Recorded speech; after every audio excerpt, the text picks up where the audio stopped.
Good morning, good afternoon, good evening, wherever you're watching around the world. Hit the like buttons. Make sure you are subscribing to the Football Terrace right now. Get that bell notification button hit.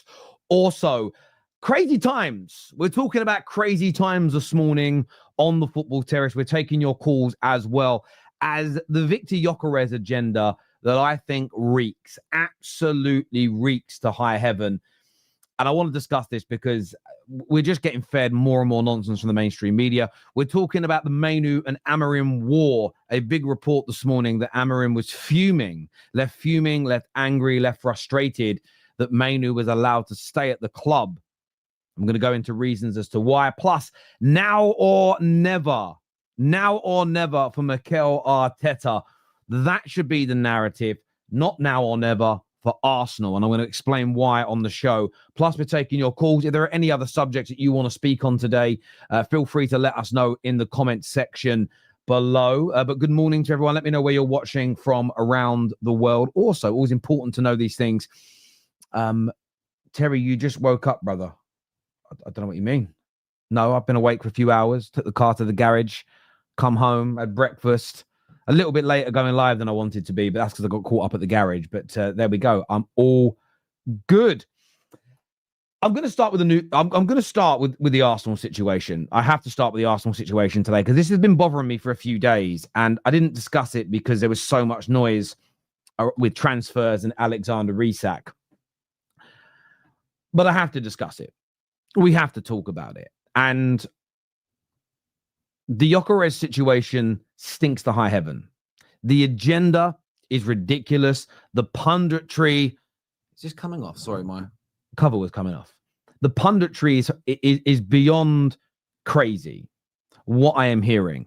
And when you listen to it in isolation, you could actually argue that there is some validity to the points that are being made. You could make that argument. The problem is when you start to broaden the search.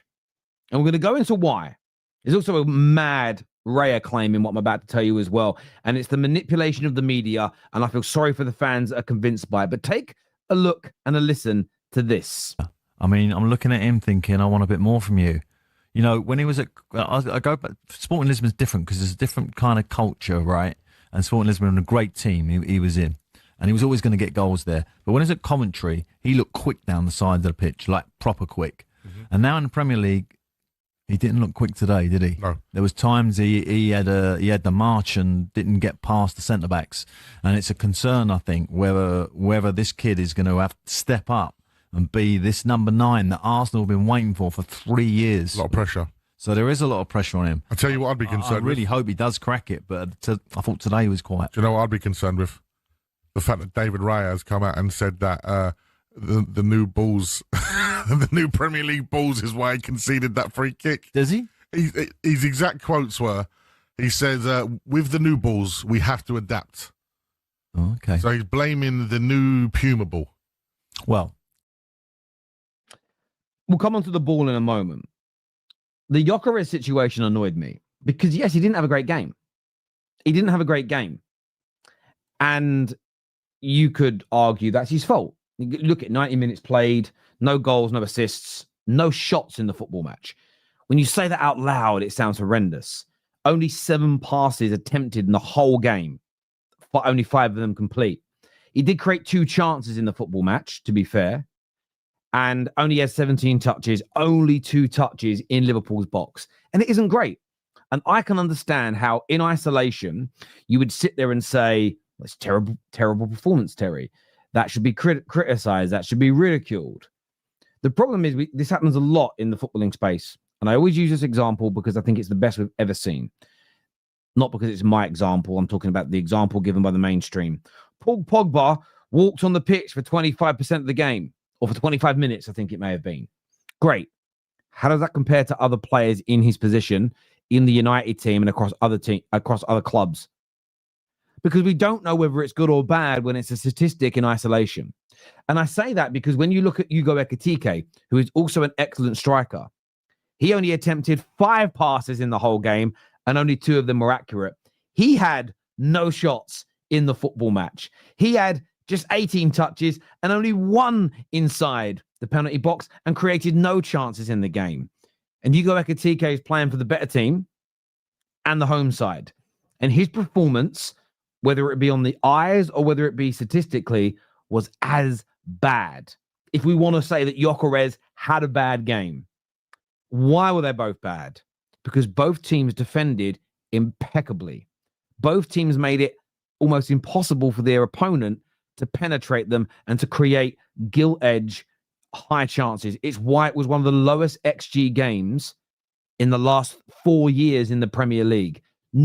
Yes, both teams may have been able to take in some more risks, but why were they so risk averse? Because they were both worried about the turnover and the transition and holes being left in behind. So one, they didn't commit extra players to their attacks for large parts of the game, and they weren't making risky passes when attacking. Both did it. Both defensive units were absolutely fantastic throughout the course of this game. But what you're seeing there in the mainstream media is Victor Gyokeres being assessed differently to Hugo Ekitike when they both suffered with the same issues in this game. For me, it's an agenda, and it's been going on. The United game, they did it. Plays against Leeds and scores. They go silent. They start moaning about the celebration. They start moaning about fans hyping it up. They start, oh, one of the goals was a penalty, though. They start playing it down. Goes away to the hardest ground in the league to play at, to win at, to perform at. And straight away, Arsenal fans should be worried. Arsenal fans should be panicking. For me, this is a nonsense. For me, this is crazy. For me, this is an agenda that should and has to be called out, in my personal opinion, because I think it stinks. I think it absolutely stinks at every single level. And the second part of what they spoke about in this crazy agenda is David Raya blaming the ball. Now, I saw the clip, and my first thought was, well, what was the question? Turns out that was the truth. So David Raya said, with these new balls, we have to adapt. This is what Sky Sports Premier League posted on their X account. With the new balls, we have to adapt. As the presenter there on TalkSport said, David Raya, this is David Raya on getting used to the new Puma balls in the Premier League after conceding to Dominic Soboslai's free kick. So, of course, every man and his dog, that's a weakness, that's a bad mentality. It's why Arsenal can't win the league. Two things. One, it has actually been discussed on a number of occasions in the build-up to this season that these new balls, one of which I've got there in a glass case, are very different and they move different in the air. Secondly, David Raya was specifically asked about the balls, but the question was cut out from the video clip. He didn't bring the ball up organically himself. He didn't sit there and say, what did you make of today's game? Really close game, should have been 0-0, but these new balls, we have to adapt to them because the ball is what killed us. That's not what David Raya did. He was asked a specific question about the ball. The same as last season. Mikel Arteta was asked a specific question about the ball. Says the balls are different. Because he was asked about the ball, it gets manipulated and twisted in the media to Arteta blamed the ball. David Raya blamed the ball. They didn't. Lots of players in this season have said the ball's different and it's going to take a bit. There are players that are taking shots and saying, you know, I've got to sort of rework my shots because the new ball, the flight of the new ball's different. David Raya didn't blame the ball. And I know that we can get banter from this. I know that people want to laugh at this, but at no point was that said. He didn't blame the ball. He was asked about the ball and he said it's going to take time to adapt to it. And that isn't something David Raya has said in isolation. Many people have. So I don't like these. This is where the mainstream media can be absolute sons of bitches. Sons of bitches. They have asked a question that's been answered. They cut out the question and they frame it as the players blaming the ball. Honestly, football clubs should start. I know that they're contracted to doing it, so they probably can't get away from it.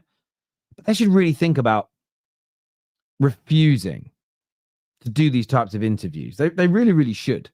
They should just refuse and say, we're not doing the interview because you ask us a question and then you manipulate the outcome.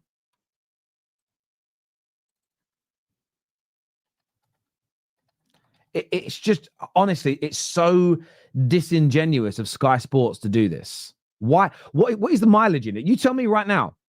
You tell me right now,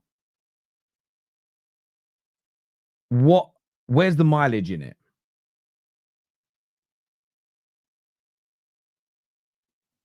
Why? And look, people are going to sit there and say, oh, Terry, you always find something to defend Arsenal on. It's not about defending Arsenal. I criticize the lack of risk taking. I criticize the substitutions coming on too late in the game. That's worth it. What I won't sit there and do is push out into my community false narratives that we know are fake. If there's something, for instance, when Gary Neville said Bruno Fernandes wanted to be substituted off, when Gary Neville said that, Sky Sports said that Alejandro Garnacho walked to the dressing room after being subbed off and showed disrespect. In the instant that was said, I went, that's terrible. That is terrible. That is bad. But this is where my learning curve really came in. From my point of view, it turned out Bruno never said, sub me off, and the video footage proved it. Garnacho did go to the dressing room, but signaled to the sub bench, I'm soaking wet, I'm going to go change my top, and then went down to the changing room. Never readdressed. I called that out as well. So this is not about just defending Arsenal. It's when we see false narratives and lies. Gyokeres didn't have a great game. But you can't just criticize him and put his stats up without showing the other strikers in the game and maybe looking at why. He did actually run past defenders. This is where Alan Pardew's wrong. But the balls weren't passed to him as he was making the runs. The same Alan Pardew who consistently defends Haaland when he makes runs, Haaland when he makes runs and no one's finding him, didn't apply that same logic to Gyokeres. I'm calling it out because they're pros and they're professionals. They're pros and they're professionals, and it must be called out. On the David Raya situation, imagine me asking who lost the game this weekend. Imagine me asking Igal a question about Liverpool. Imagine me saying to Igal, are you worried about Liverpool winning the league? And he says, you know what? When Liverpool, they're a good team, but I do think we can beat them to the title. Imagine I cut out my question, I just play that clip and go, look how obsessed Igal is with Liverpool. That's all he talks about. You would all say, Terry, you've absolutely misrepresented him. You asked him a question about Liverpool. Of course, he's talking about Liverpool. You'd all call me out for it. Especially the people that are getting mad at me for defending Arsenal. You'd all go crazy at me because you're my trolls. Why is it that we should sit there as football fans and accept the media lying about football players, creating agendas against them? Why? We don't need this to make the game better. The game is great by itself. It's an abomination to me, and I'm not going to stop calling it out just because there are people that hate Arsenal out there who like seeing them misrepresented. I'm not going to yield on my morals. Thank you very much indeed. Let's take a look here at some of your comments that are coming through. Call that doo-doo out, Terry. The GOAT. Dyslexia will never hold you back. Well, have I misspelt something in the title? Have I misspelt something? Is that what I've done? Or are you talking about what I'm saying? My dyslexia won't hold me back, thankfully. Patrick here says strikers are beholden to their teammates for a large amount of how they perform. Team chemistry is not something that occurs overnight. Both Gyokeres and his teammates are still adapting. I agree completely, and I think that, look, he wasn't great. I'm not going to say a guy he was amazing against Liverpool. He's amazing against Manchester United, but where were the chances created for him? I don't think we should turn around with number nines and go, they've got to create 2 or 3 goal-scoring opportunities every game by themselves. Do you know why I won't hold them to that standard? Messi and Ronaldo might have done it, but they're aliens. Henry didn't do that in every game. Shearer didn't do it in every game.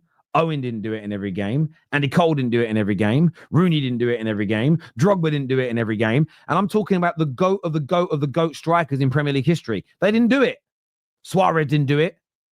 Haaland doesn't do it. Kane didn't do it.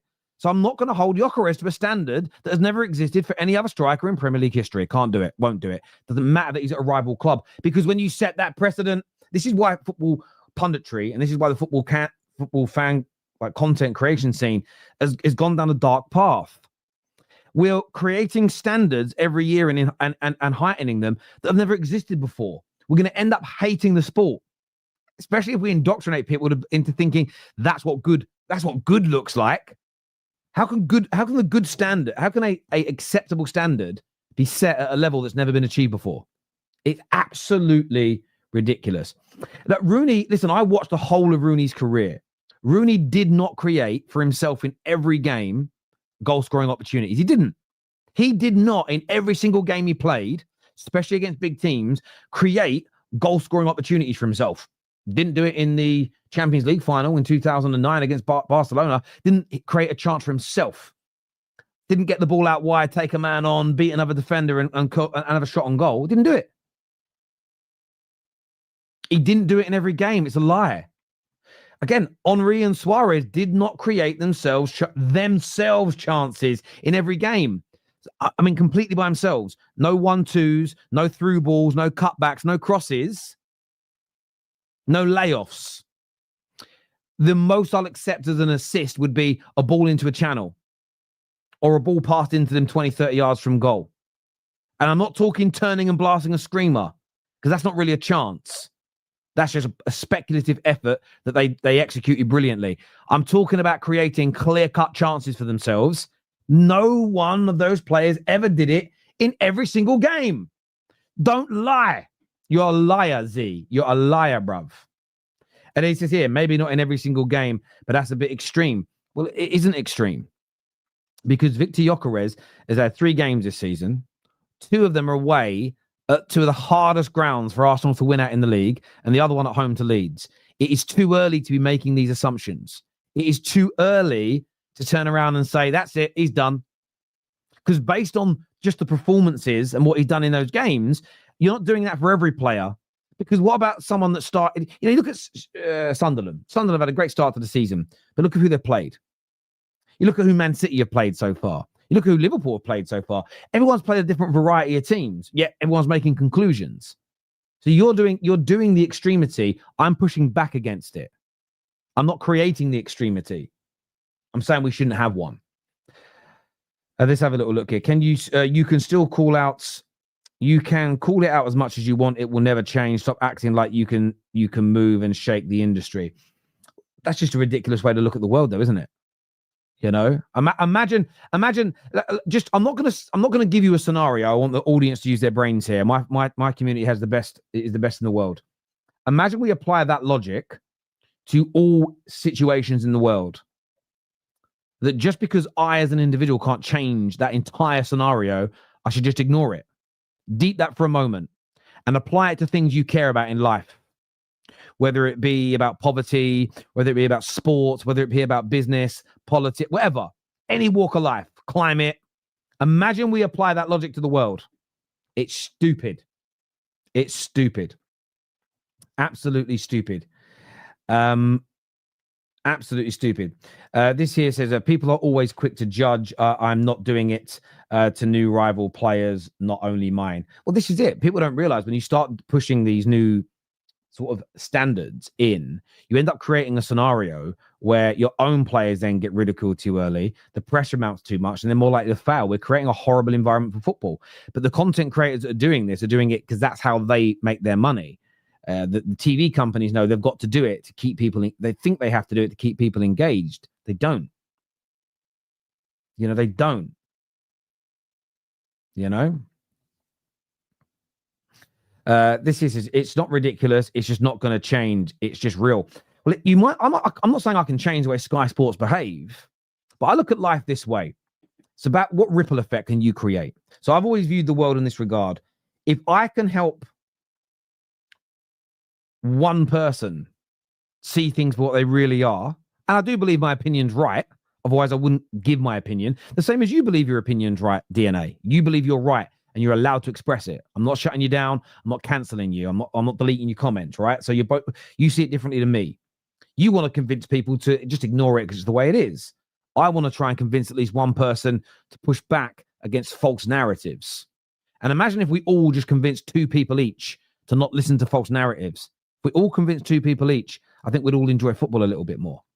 So people say, Terry, you're always annoyed at these things. I actually really enjoy football because I don't get dragged into this stuff in terms of, I didn't look and go, oh, Ray's a bum, man. Ray's a bum.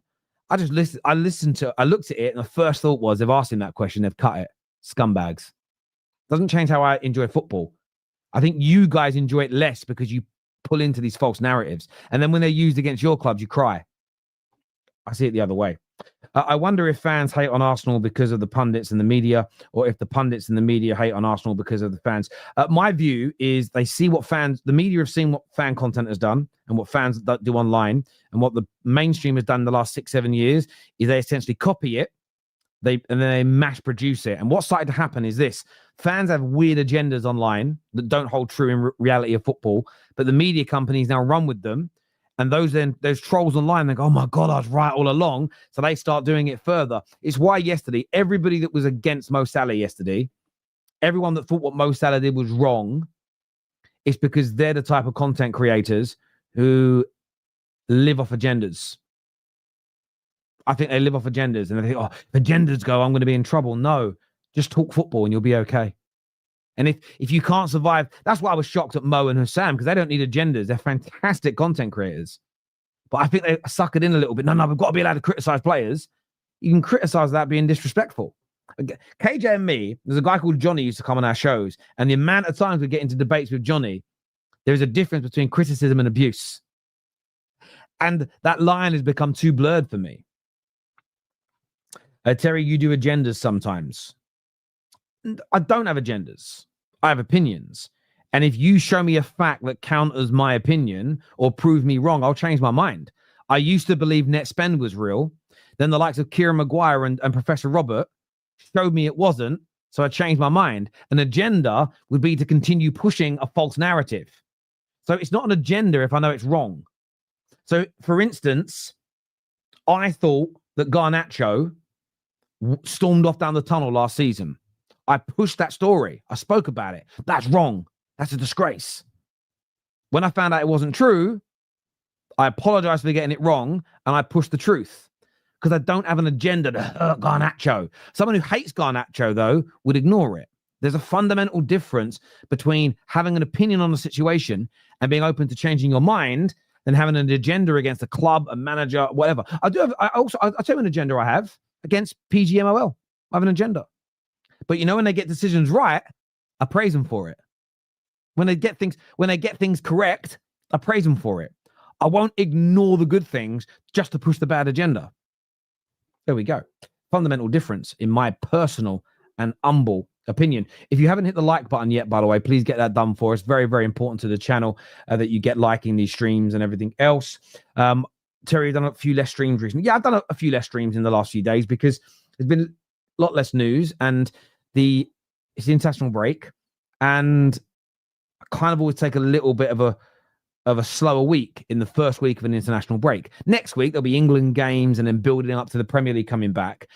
But yeah, a little bit of a break. I feel like I'm allowed one. I feel like I'm allowed to have a little bit of a break from consistently making content as well. And I think, look, our viewers do the same. We always see it. You know, this week specifically after the transfer window shuts and the international break, most football, I would say a good 30, 40, 50% of football fans switch off social media for a week or two and have a bit of they sort of decompress in a way and relax and go, you know, and take a break, and it's fine. Some of you don't, and you're here, which is amazing. So are we, but yeah, just a little break. AFTV and the United Stand are two of the largest fan content creators. Mainstream media get rival clips by saying things about Arsenal, United, and those channels will react, helping clips go viral. It's all calculated. I hear you. I think there is a calculated attempt at that type of stuff. I wish they'd stop doing it. I wish they would just report on things fairly. That would be much better, in my humble opinion. I'm going to speak about the Mainoo thing when KJ comes on with me in a minute, because I want to speak through it with him. I also want to talk about something about Mikel Arteta. Mikel Arteta, now or never. Mikel Arteta, now or never. Because this subject, I keep seeing this on socials. And this is always worded wrong. It's always Arsenal must. Arsenal is now or never.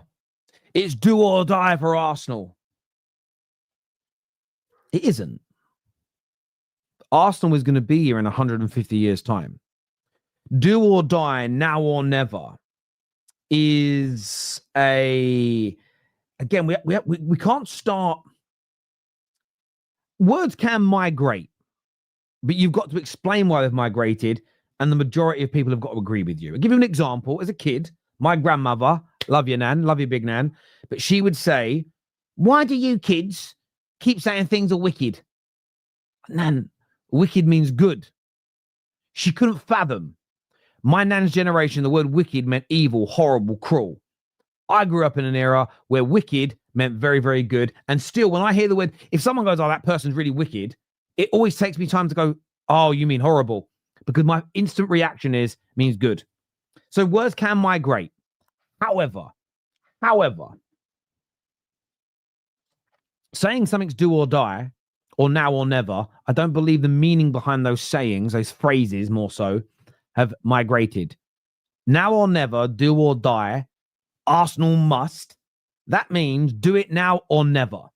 It's like when you're being married. And I remember seeing the wonderful KJ's face when the pastor said, does anybody here know of any lawful reason why these two should not be wed?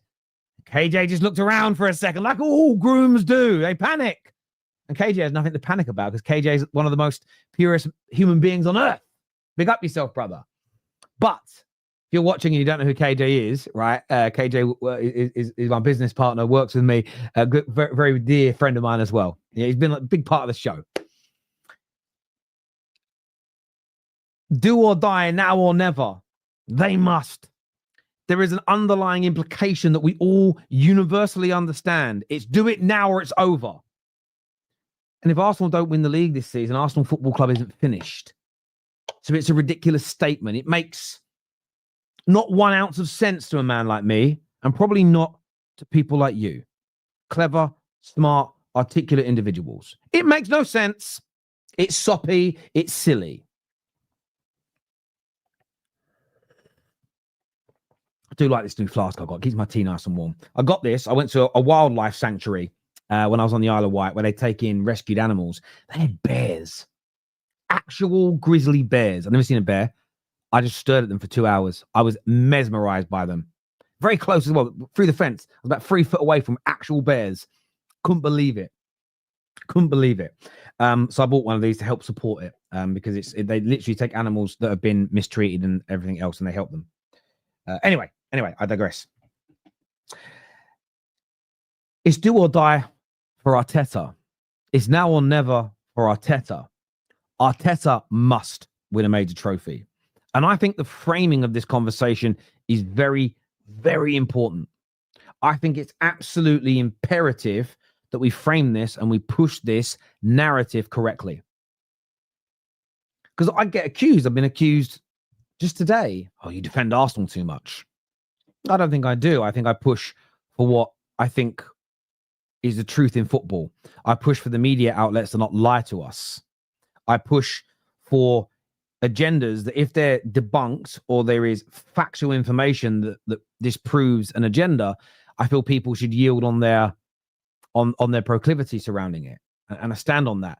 And I support Arsenal in that, and I support Liverpool in that this summer on a number of things, because I want to keep the same energy as I would for my football club, because I think and I hope that maybe, just maybe, it gives me a little bit more credibility when speaking about those things.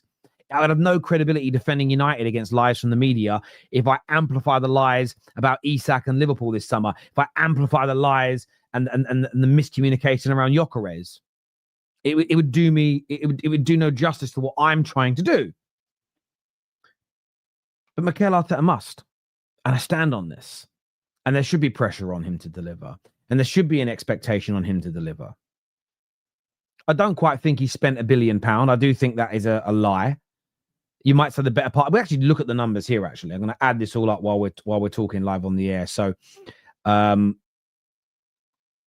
going to include Henkepaig, even though they've put his transfer under next year because it's an obligation to buy, so they've got to pay it, right? So you've got 52 million there, 293 million this summer. This is euros, by the way. 108 million the season before.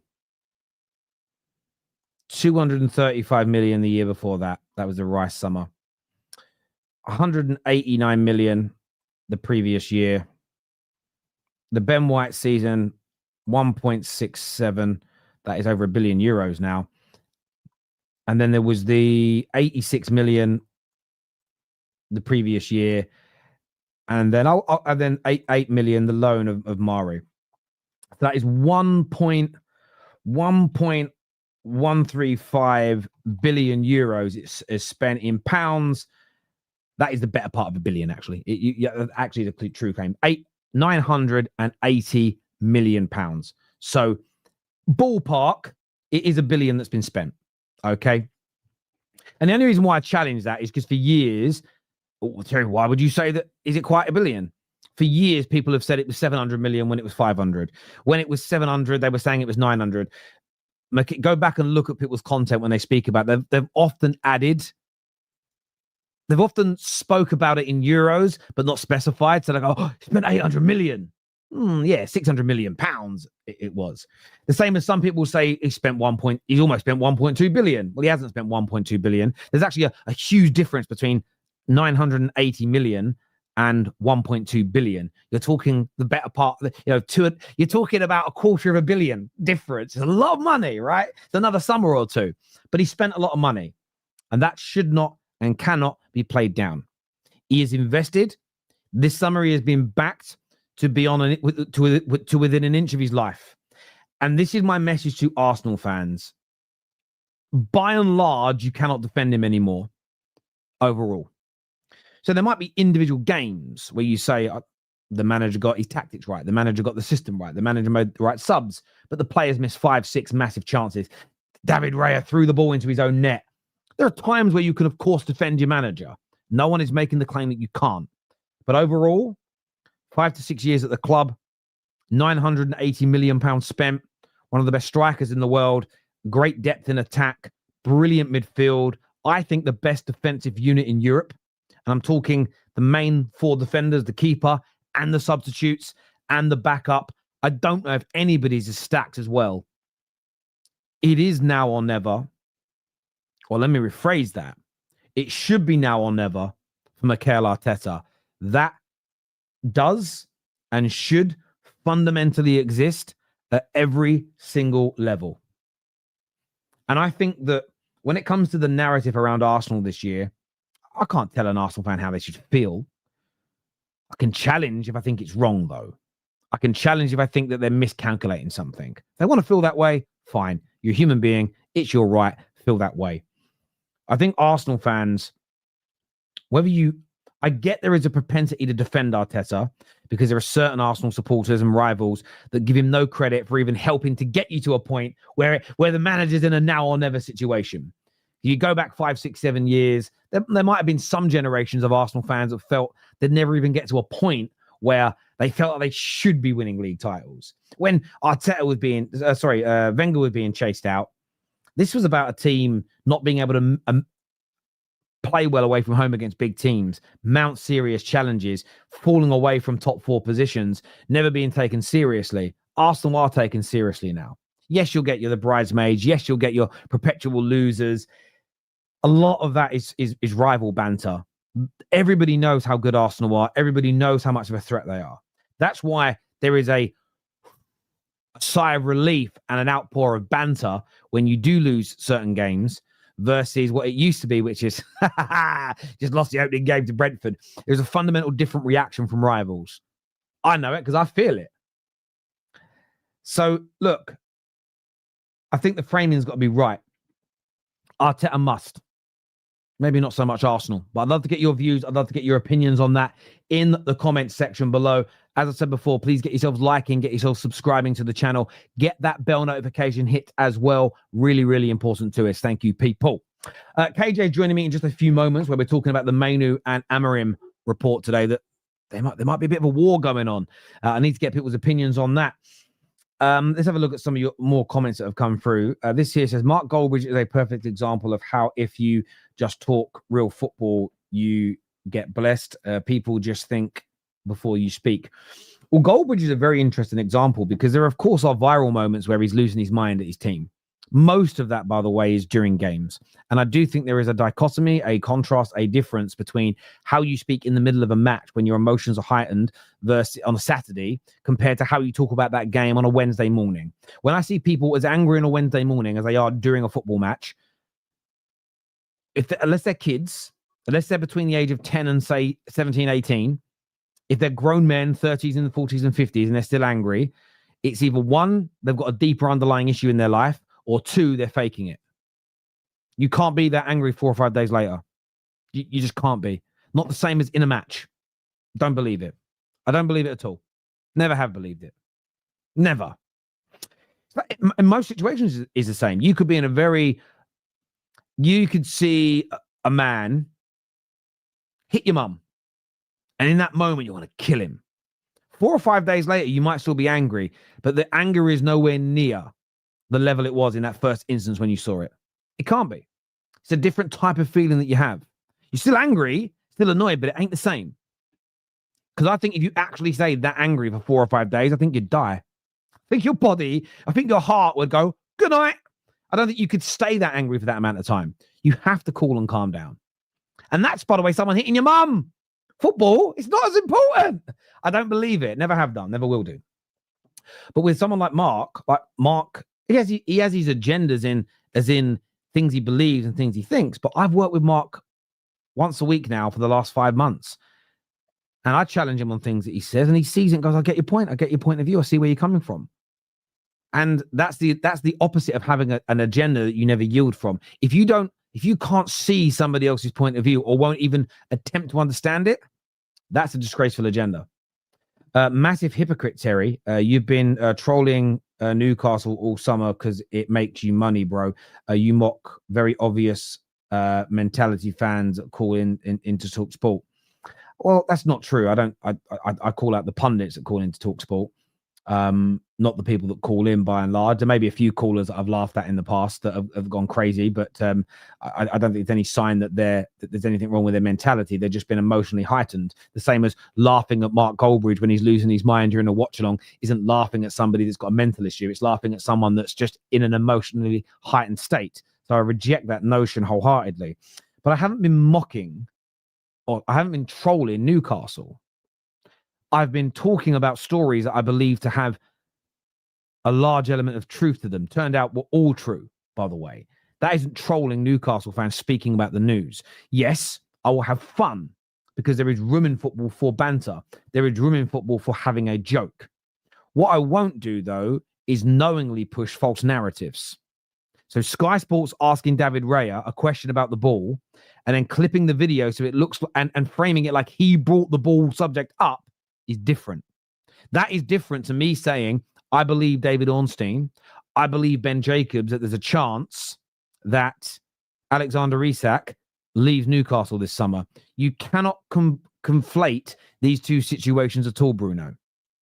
There is no hypocrisy in that scenario whatsoever. For me to be a hypocrite on what I've spoken about today, I have got to ask a Newcastle fan a question and then pretend that I didn't ask them it and say they're obsessed by bringing it up or got a bad mentality by bringing that subject matter up. That would make me a hypocrite on this point, not what you've just said. That is not the definition of hypocrisy at all. At all. Not one bit. Not one bit. I've been someone. I don't remember who did this. Somebody before accused me of being a hypocrite because I wanted Ten Hag sacked, but I didn't think that Arteta. It's about 2 years ago, but I didn't think Arteta should be sacked. And then, well, you're a hypocrite because you don't want the same outcome for those two managers. Well, I'm not. I view both their situations differently, so therefore the outcomes are different. And I remember the person saying, "Yeah, but I see their situations as the same, so therefore you're a hypocrite." I thought, no. Just because me and you seeing a situation differently doesn't make me a hypocrite. That's not what hypocrisy is. If you wanted the different outcomes like I do, but view the situations as the same, that would make you a hypocrite.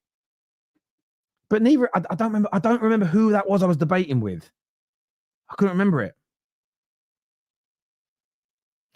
Funny that you've blocked me from sending super chats. Now I haven't. Guarantee. Let's have a bet. Right now, no hands. No hands, so I can't click anything. But this is what we'll do a big bet. Put in £100 super chat now. If it doesn't go through, screen recall, by the way. If it doesn't go through because I've blocked you, I will donate 100 free memberships to the audience and donate £100 to a charity of your choice this morning. Put screen record now. Put £100 super chat in. If it doesn't come through, I'll donate 100. I'll donate 100 memberships and donate £100 to a charity of your choice. A minute starting from now. I'm going to count it down.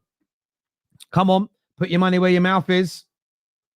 You've got to screen record it though, and then you've got to prove to us that, and I'll put it through. Screen record it and show me that you got to show you're blocked. It's got to show you're blocked. My hands are here, so I can't unblock you. Come on. I'm going to get my T. You can see I'm touching T, not a mouse. Here we go. Come on. You're 30 seconds in.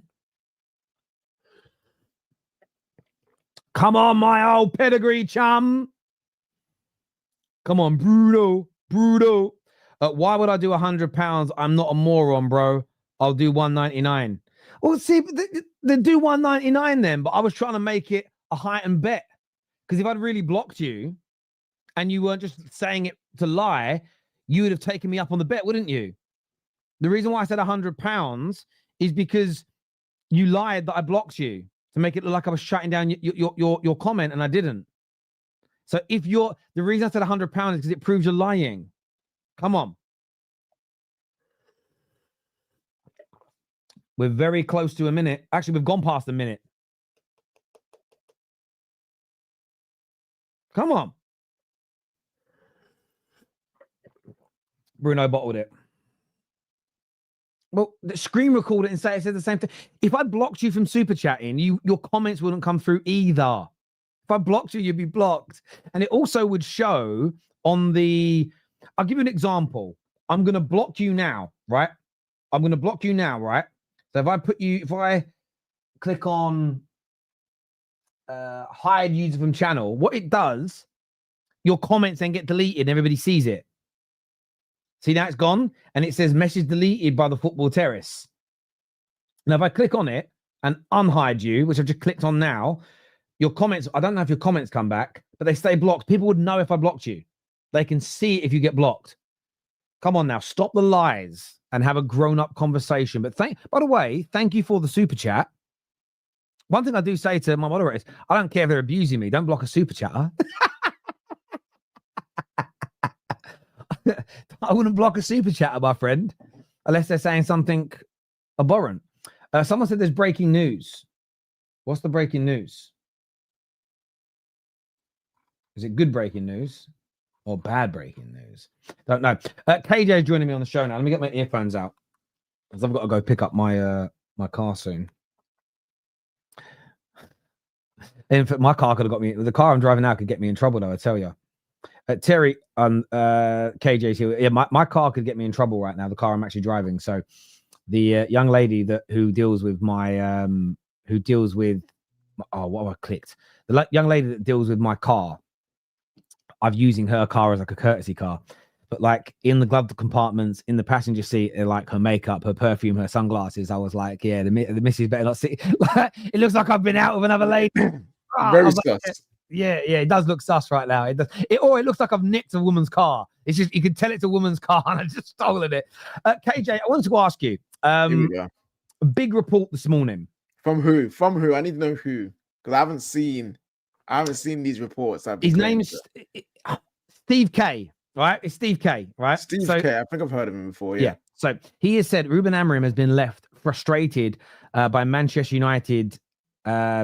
Decision to reject Kobbie Mainoo's loan request. The Portuguese manager doesn't want any player in his squad who makes it clear they don't want to be there, especially as Conor Gallagher was a possible late signing.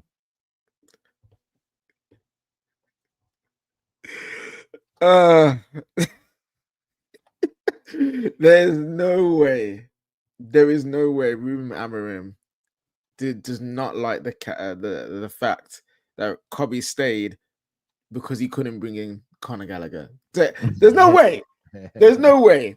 There's no way she's mad that Kobbie stayed because Gallagher would have come in.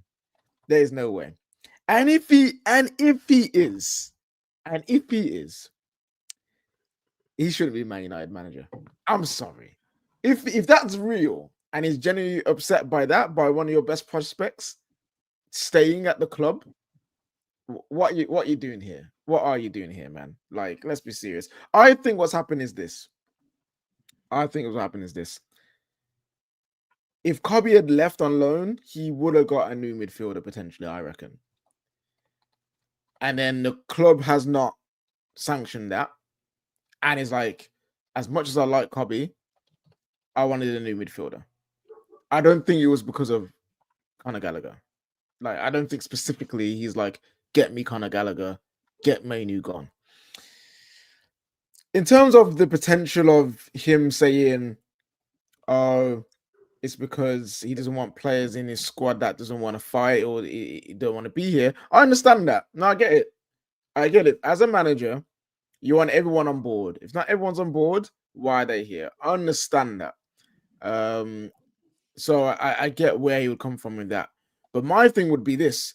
Mainoo doesn't want to be there because he hates the club or because he thinks that everything is bad and he just wants to leave to leaving's sake. He wants to leave because you're not playing him. And if you play him, guess what? He will be on board and he will stay. And he would want to stay and he will keep fighting him. So my question to Amorim is, why can't you get him to work? You know? Why can't you find a solution? And before someone says, oh, you're just being player FC, no, because I'm being Man United FC. I'm saying as a fan what I believe is best for Man United.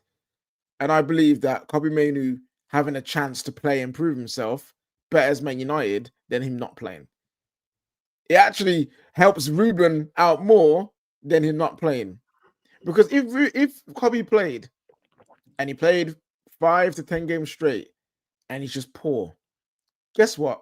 The fans won't question why you've dropped him, and Mainoo won't question why you've dropped him. It makes his life so much easier. But he's not doing that. So my thing is this. Ruben, you've got a talented midfielder in your ranks. Midfield is something that you're struggling to control. Find a way to use him because it's not like you've got any other better options. It's not like you've got a prime KDB or prime Kante sitting in the wings and Kobe can't beat them. It's Ugarte and it's Casemiro and it's Bruno. You're telling me you can't make that work? You're telling me you can't find tweaks and solutions into your system? And listen, I don't know where you stand on this. You might say, no, Kobe needs to fight. Kobe needs to do more. And I'm not going to argue that opinion because I think it's fair as well. But if our manager can't get Mainoo, one of our best midfielders, to work in the system, then I'm questioning, what do you want your system to do with that midfield? And is that something we should actually be backing? That's just me. That's just me personally. So look, I get so much of what you're saying, and I want him to find a solution for Kobe. My only fear with Mainoo is, and look, this could be because, as well, I want to keep it 100. This could be because he's been made promises, like not the same promises that Isak was made or Whistle had made about leaving, but promises of you'll get a chance. And then you go through the first two Premier League games and he didn't kick a ball. And I think that he might then go, do you know what? I don't think it's not about I'm not willing to fight. It's I didn't even get to kick a ball in 2 games where we needed to score a goal. And he's definitely more attack-minded than any other midfield sub we could bring on if Bruno's already on the pitch. So I totally get why he might have that knee-jerk reaction to go, I don't know if I can trust that I'm going to get the opportunities. So I see it from Mainoo's side. I also see it from the manager's side where he's saying, yes, he hasn't got what he wanted in the first 2 games of the season. But if your reaction to that is, I'm going to leave, I can understand why a manager is going to say, well, good. I back it because I just want people that believe in my vision and understand that they're not always going to be, they may not be the centerpiece of it today, but they might be in 3 or 4 months and have got to work their way into the team. And I think there's what this debate really boils down to is whether people have faith in the manager or not. So let's just say last season didn't happen but we finished 4th and we were purring, and say we started the season, we actually won the opening 2 games. Forget last season, actually. That makes it too detailed. All the big stat accounts are about a week behind me. Squawka are putting out United highest XG, most touches in the box, most shots, most touches, most shots in the box, most touches in the box, second most shots on target, but one of the worst conversion rates. I've been talking about this for a couple of weeks now. They're well behind the curve on that. They always are. Had we won our opening 3 games, which statistically you could argue we probably should have done, and Mainoo then did what he did, would there be a different reaction from a percentage of the Man United fan base? But hang on a minute, we're 3 wins from 3. What are you moaning about, Cobby? So this is where I think we need to be balanced in our approach here. Is a couple of extra goals being scored could completely change how a percentage of Man United fans view this battle between the manager and player. For me, I'm very much in the middle in this. I think Ruben's right to only want players at the club that want to leave. But at the same time, you can't just have a knee-jerk reaction every time a member of staff, every time a player says, I'm not really enjoying this right now. Sometimes as a manager, and by the way, I don't necessarily believe the story.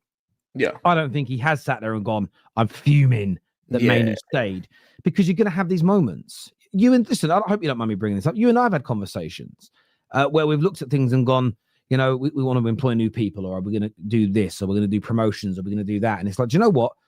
I can't now, but we're going to wait till this date. We're going to wait till this moment and let's assess it then. And it's like both of us have had wobbles in that period where we've gone, I don't know how this is going. It feels a bit awkward. But that you have those conversations, you talk about it, and then you find a solution. It's abnormal. It would be abnormal for Amorim to go, I only want players that want to be here. And at the first wobble from anybody, he goes, get rid of them, bye, don't care. That's weakness. That would be ridiculous from Amorim. Equally, for players, that you can't keep having wobbles. There comes a point where you got to go, do you know what? Been told no, I'm going to get a chance now. What I wouldn't now want to see from Cobby is every time he doesn't play, I don't want to see him and his team run into the media. It's like, get your head down and work still for a period. I am very much in the middle on this because I see both sides of the scenario. And I think what I would say to Man United fans is this is where narrative control is important. I think we've got to try and put these fires out as best as possible. I think the media is potentially making a somewhat mounting from a molehill, if that makes sense. I don't think it's as deep as people are making it out to be.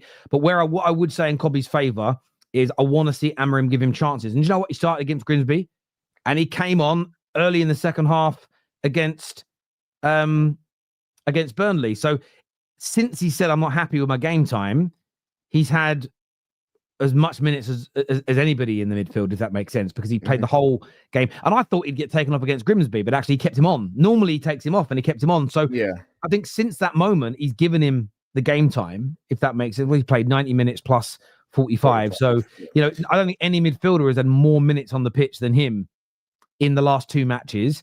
So let's hope that continues. But I don't necessarily see it as this civil war that the media are painting it as. I personally don't think it's true, because if it was true, or if it was coming from extremely credible sources, we would know.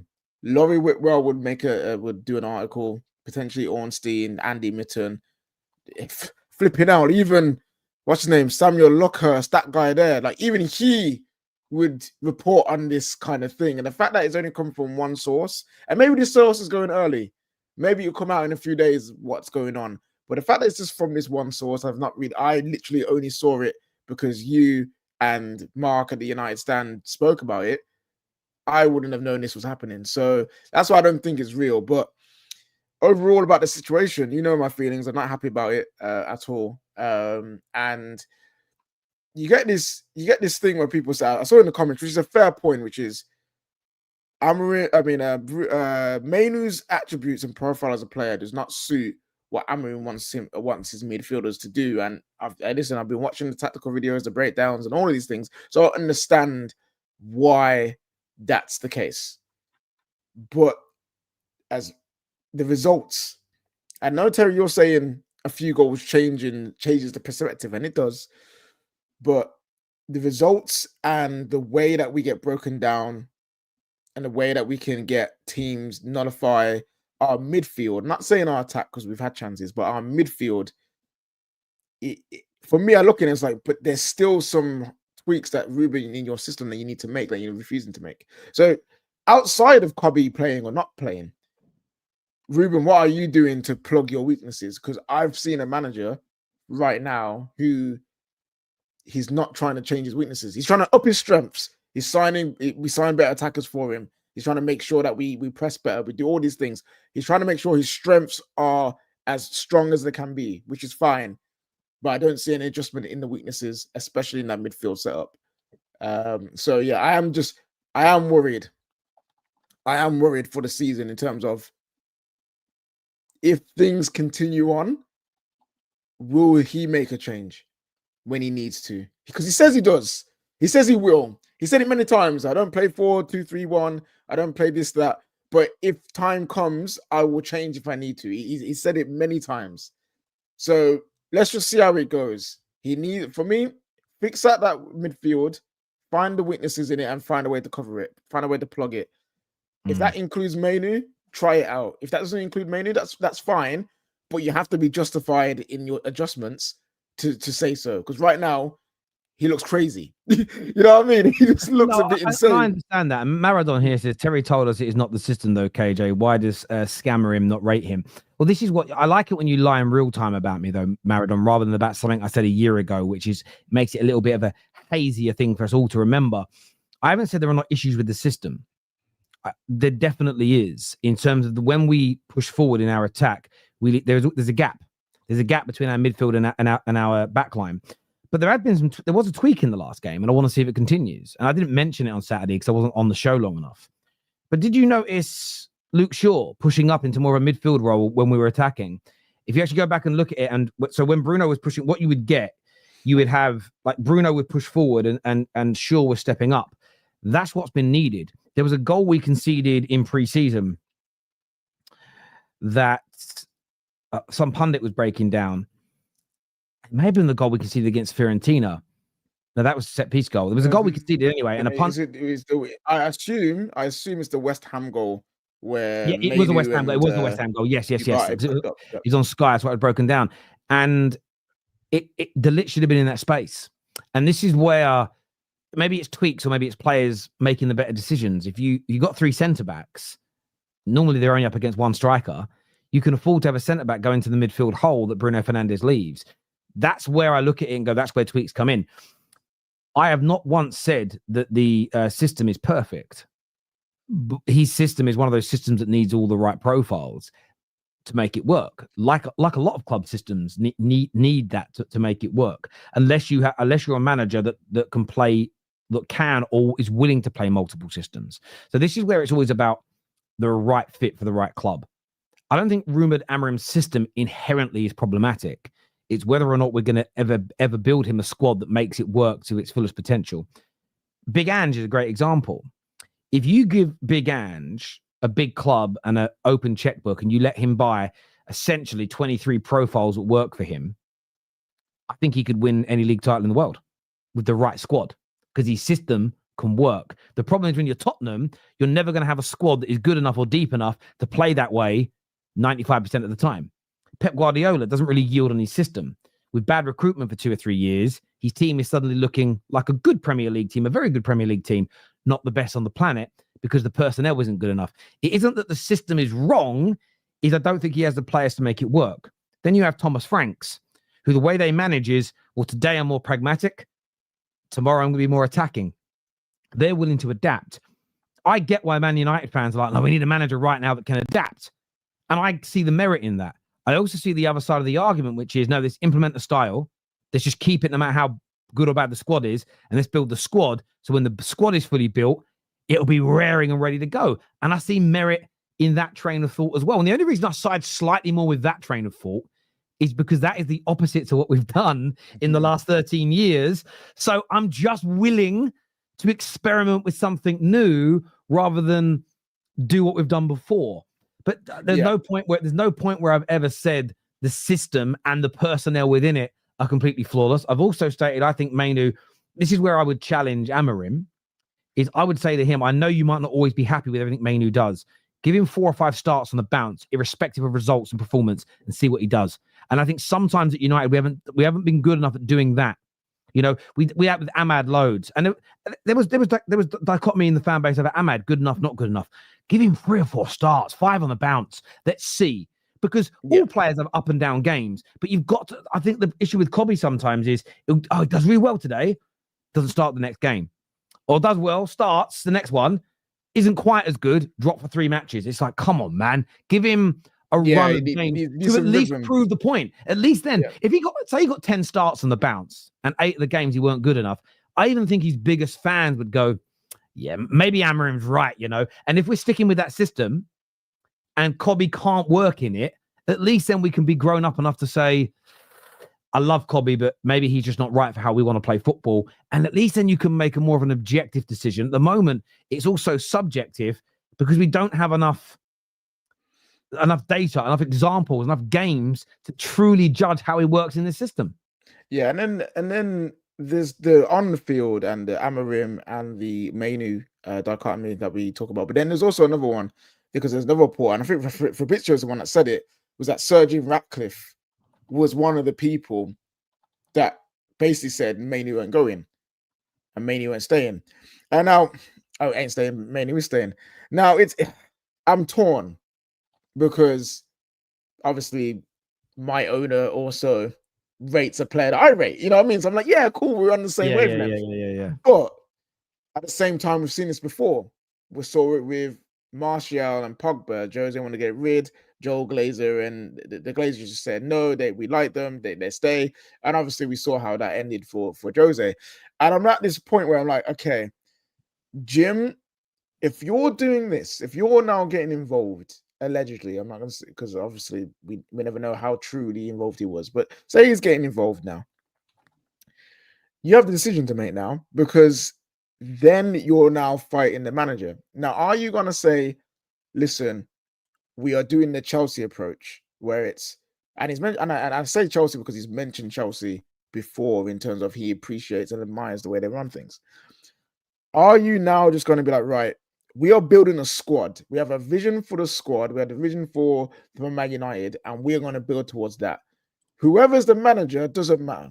As long as you are fitting what we're trying to do, the players will be there for you. We'll get you players. We'll build a squad, and you make it work in how we want it to work, and then we're good to go. Are you going to do that, or are you going to be more maybe what we've seen in the past, where it's manager focused, manager centric, where it's what do you need? What do you want? We will provide that for you so you can go and win.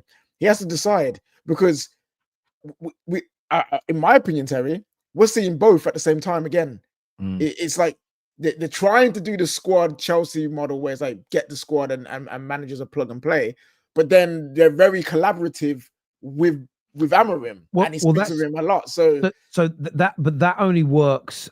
We'll know in the future whether that it's about every coach has to be similar to Amorim if you're building a squad. So we shouldn't be hiring a manager who doesn't want the same profiles as what we're trying to build as a club.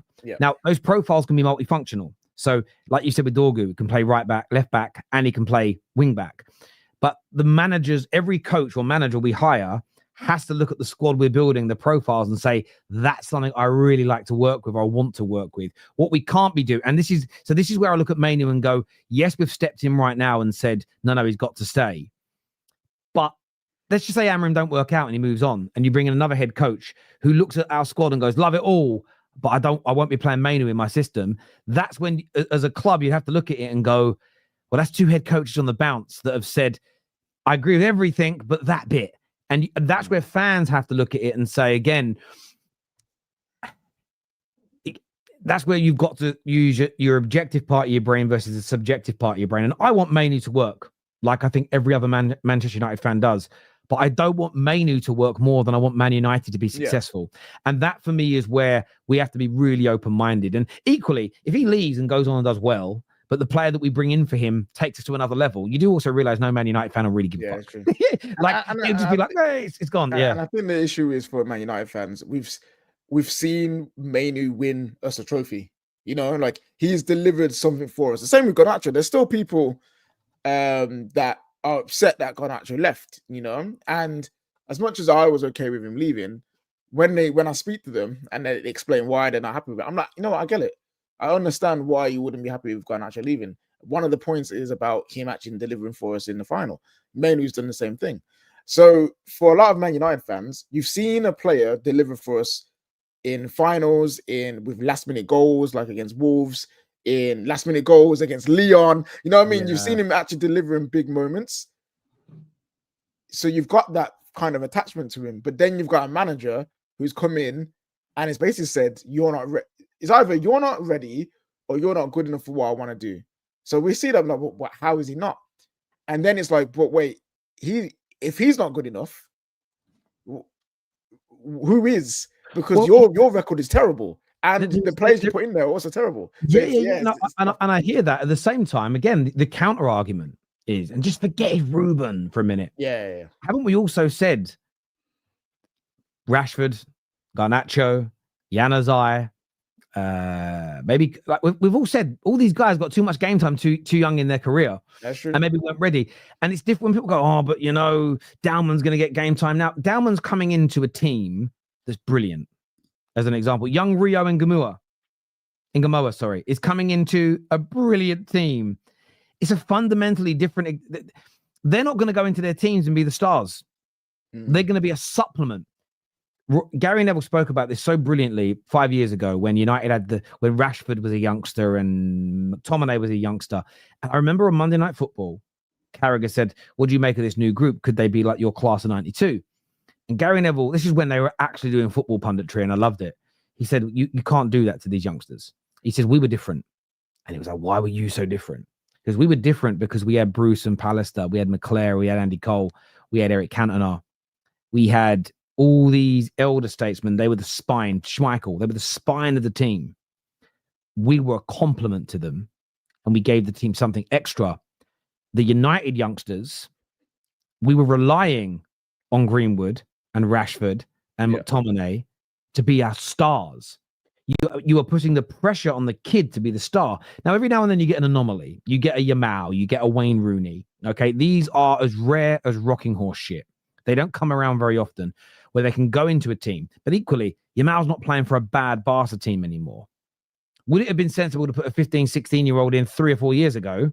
Probably not, when the team was quite dysfunctional, when the club was going through some turmoil.